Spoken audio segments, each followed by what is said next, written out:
Avant de parler du Togo et de concours de recrutement des agents publics où les postulants attendent les résultats, on continue notre voyage au Burkina face au pays de Thomas Sankara. Le président de la transition commande un audit du secteur public. Kosigan, à côté, avait la parole, c'est Non, ça? c'était moi. C'était vous. Ok. Oui, bon, je disais que le communiqué a son intérêt parce que la bonne gouvernance fait partie des aspects de la démocratie. Et quand il y a changement de régime, il faudra nécessairement revoir le système de fonctionnement. Il faut faire les comptes, il faut faire les bilans, il faut faire les rapports. Il faut savoir où est-ce que telle somme, tel argent passe, tel fonds, où est-ce qu'on l'utilise, tout ça là. Et ça permet de découvrir beaucoup de choses. Tous les pays qui ont connu un changement de régime, vous allez voir, on annonce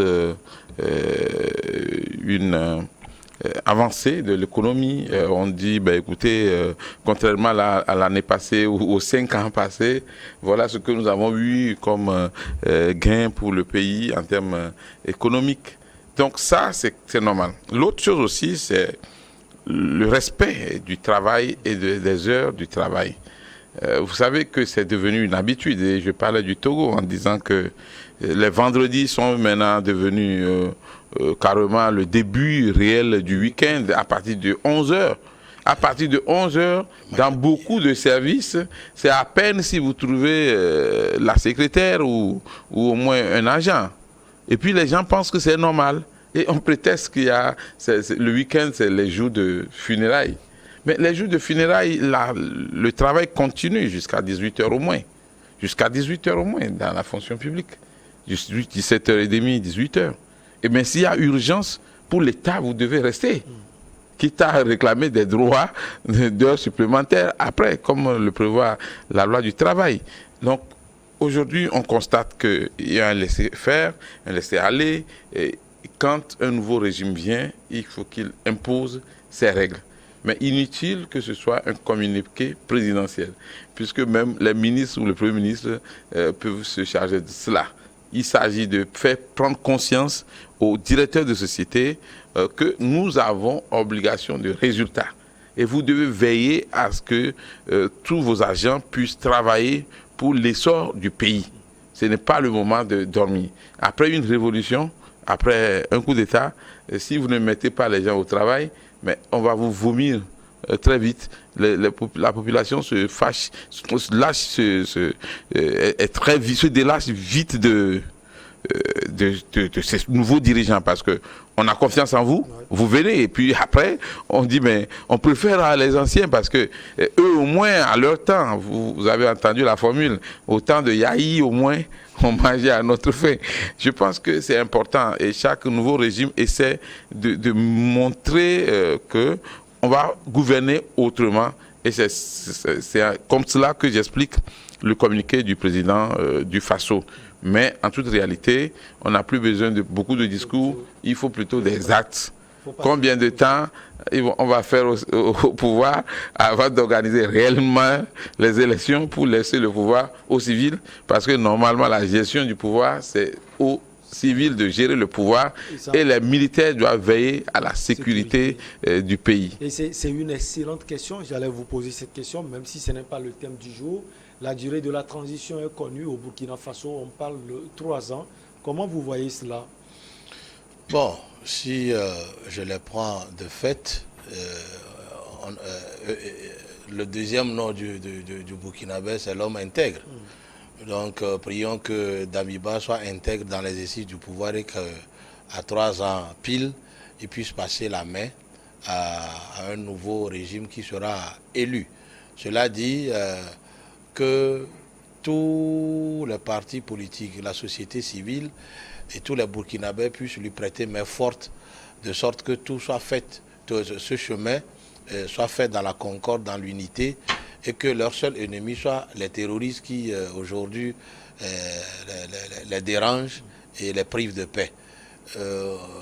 Tout ce que Damiba a prévu faire avec le contrôle de l'administration et tout rentre dans la droite ligne de ce parcours qui va amener le Burkina Faso d'ici 3 ans à organiser les élections, je ne sais pas, par les locales et déboucher sur la présidentielle. Mais aujourd'hui, nous voyons que les soldats sont au pouvoir suite à ce coup d'État.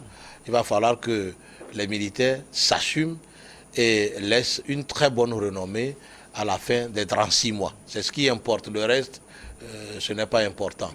Mais que les commis, les chefs d'administration, les directeurs et chefs d'entreprise publiques qui seront peut-être dénoncés au cours de ces contrôles soient punis et qu'ils rendent gorge. Moi, j'ai dit, quand quelqu'un prend l'argent de l'État et qu'on le met en prison, pour moi, ce n'est pas ça qui compte, mais qui rembourse pour que ces deniers publics-là puissent servir à quelque chose. Mais que cela ne soit pas aussi une porte ouverte à la chasse aux sorcières. C'est ce qui ne sera dommage dans ça. Sinon, l'esprit est bon, mais que dans l'application, ça ne ressemble pas à une justice un règlement de compte. Voilà, à des règlements de compte et autres. Il parle de la sécurité, il parle également de la corruption qui gangrène le secteur de l'administration au Burkina Faso et tellement de choses. Et Paul-Henri Damiba dit pendant 3 ans, il peut faire le job. Quel regard vous jetez sur les 3 ans d'abord et vous pensez, Emmanuel Vivien-Tony, qu'il pourra faire le boulot? Oui, vous savez, après un coup d'État, de toute façon, vous êtes obligé d'accepter le nouveau président. Vous pouvez ne pas l'aimer, mais bon, c'est lui qui est le président. Ça, c'est la première chose. La seconde chose, c'est que pour les élections, il faut un minimum de temps pour pouvoir bien les organiser. Et c'est en cela que je ne suis pas d'accord avec les institutions sur le plan international, sur le plan national, la CEDEAO, l'Union africaine, qui exigent un court temps pour organiser les élections, sachant très bien que le cycle électoral même, il faut vraiment du temps, quoi, parce qu'il y a un temps pour pouvoir organiser les élections, un temps pour agir, un temps pour voter même, un temps pour faire le décompte, un temps pour préparer les résultats et un temps, effectivement, pour assumer l'après-résultat. Et l'investiture du nouveau président, par exemple, ou la prise de fonction des parlementaires. Alors, ce n'est pas normal qu'on mette également le couteau à la gorge des nouveaux dirigeants de fait des pays qui ont connu le coup d'État, dont le Burkina Faso. Ce n'est pas normal aussi qu'on leur mette le couteau à la gorge pour dire, écoutez, vous faites l'élection dans 8 mois, sachant très bien qu'aucun pays ne peut organiser une élection dans 1 an. Il faut du temps pour préparer les élections.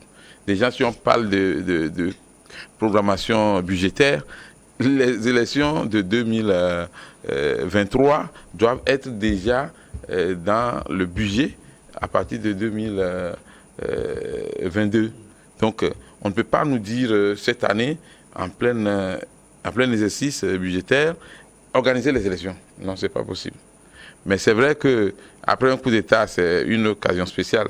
Comme dans nos constitutions, par exemple, après la mort d'un chef d'État, c'est une condition spéciale. On donne un court délai pour organiser les élections. Et en ce moment, le chef du Parlement ou le président de l'Assemblée nationale prend les rênes du pouvoir, gère le pays en attendant. Alors, aujourd'hui, 3 ans, c'est peu, mais c'est beaucoup aussi. C'est peu parce qu'il y a beaucoup de choses à refaire au Burkina Faso. C'est peu parce que le Burkina Faso est malheureusement en guerre, comme les autres pays, contre le djihadisme. Faire la guerre entre 2 pays, c'est une mauvaise chose, mais au moins on sait à qui on a affaire. Mais dans la guerre actuelle, contre l'extrémisme violent et le djihadisme, le terrorisme, on ne connaît pas l'ennemi. L'ennemi apparaît et disparaît. Si vous prenez le cas du Burkina Faso, les djihadistes circulent au Burkina Faso. Une guerre qui n'est pas facile à maîtriser puisque l'ennemi est déjà dans ta case. C'est comme une souris qui est dans ta paille. Tu ne peux pas maîtriser vraiment la souris. Il faut guetter la souris pour pouvoir la maîtriser. Donc, étant militaires, ils n'ont pas le droit d'échouer en matière de lutte contre le terrorisme. J'ai apprécié l'association des jeunes burkinabés à la défense de la République. Quand vous allez dans les restaurants, il y a des jeunes à peine la vingtaine ou la trentaine qui ont des armes sophistiquées qui leur ont été données ou qui sont autorisées par l'État. Déjà au Burkina Faso, ce n'est pas interdit d'acheter les armes puisqu'il y a des boutiques d'armes. Tu peux aller acheter ton arme sans problème et puis on va te conseiller quand même de déclarer que tu as une arme pour que l'État sache et l'autorité connaisse la marque de ton arme. Aujourd'hui, les dirigeants de fait du Burkina Faso ou du Faso doivent tout faire pour que la lutte contre le terrorisme soit leur priorité. Secondo, il faut lutter contre la corruption, parce que la corruption, c'est le serpent de mer. Si vous n'arrivez pas à lutter contre la corruption, ben, vous allez foutre en l'air l'économie du pays. Maintenant, vous-même, vous devez être réellement intègre pour pouvoir lutter. Donc, les 3 ans, c'est peu, mais c'est beaucoup. Mais on les verra vraiment en action et on saura apprécier. Mais sortir des communiqués pour dire qu'il faut aller au service à l'heure, ce n'est pas du ressort du président de la République. Ça, on peut donner ça au ministre. Consigliere Akoité, avec vous, on va commencer par parler du Togo et du concours de recrutement des agents publics. Les postulants attendent leurs résultats. Oui, d'abord, il faut féliciter le gouvernement qui, malgré les temps de Covid, a pu organiser ce concours général, de recrutement général, et une manière de vouloir pouvoir à des places des travailleurs qui ont eu leur droit à la retraite. C'est une bonne chose. Mais quiconque va à un examen, si petit qu'il soit, attend toujours les résultats. Ne serait-ce que pour aviser, pour savoir à quoi s'en tenir. Et ça, c'est une manière de presser, selon vous? Non, mais vous savez, aller à l'école n'est pas facile. Apprendre aussi un métier n'est pas facile. Et quand il arrive que l'État dit, voilà, j'organise un concours pour vous offrir de l'emploi, même après ce concours-là, on ne dort pas. Donc la meilleure chose qu'on peut souhaiter est que l'État puisse mettre les bouchées doubles pour d'abord faire corriger dans les normes les copies et sortir les résultats pour que les plus meilleurs alors aient leur emploi ou leur premier emploi et commencent par l'exercer, puisque cela va toujours dans l'intérêt supérieur de la nation. Maintenant, ne pas sortir vite les résultats crée beaucoup de frustration et amène même les gens à dénaturer un peu la nature des résultats, surtout la nature des résultats. Quelle est, selon vous, ah oui, vous savez, les supputations commencent. Supposons que nous sommes allés à 2 ou à 3 à un même concours et que demain, moi, je te vois aller à l'école, je peux penser qu'entre-temps, c'est ce concours-là qui t'a permis à commencer par travailler, même si c'est un autre emploi que tu as eu. Il y a aussi ça, c'est un exemple typique. Maintenant, de 2, plus les gens sont partis à ce concours et que les résultats ne sortent pas vite, c'est-à-dire c'est une maladie finalement. Ils sont frustrés, ils sont avec leurs transistors sur les réseaux sociaux, sur l'internet, ils vérifient et puis après ça devient comme, je ne sais pas, de l'impasse qu'ils vivent et c'est difficile.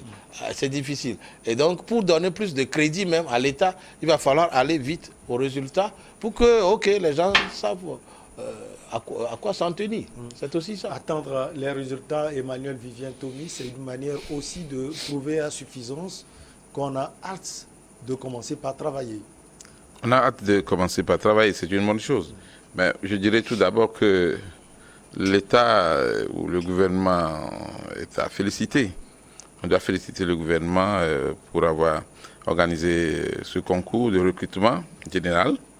Mais en même temps aussi, vu le nombre de candidats qu'il y a eu, et tenez-vous bien, d'autres n'ont pas pu déposer parce que avec la pauvreté avancée dans le pays, certains jeunes n'ont même pas eu les moyens pour pouvoir acheter les timbres et pouvoir faire les légalisations et déposer le dossier à temps.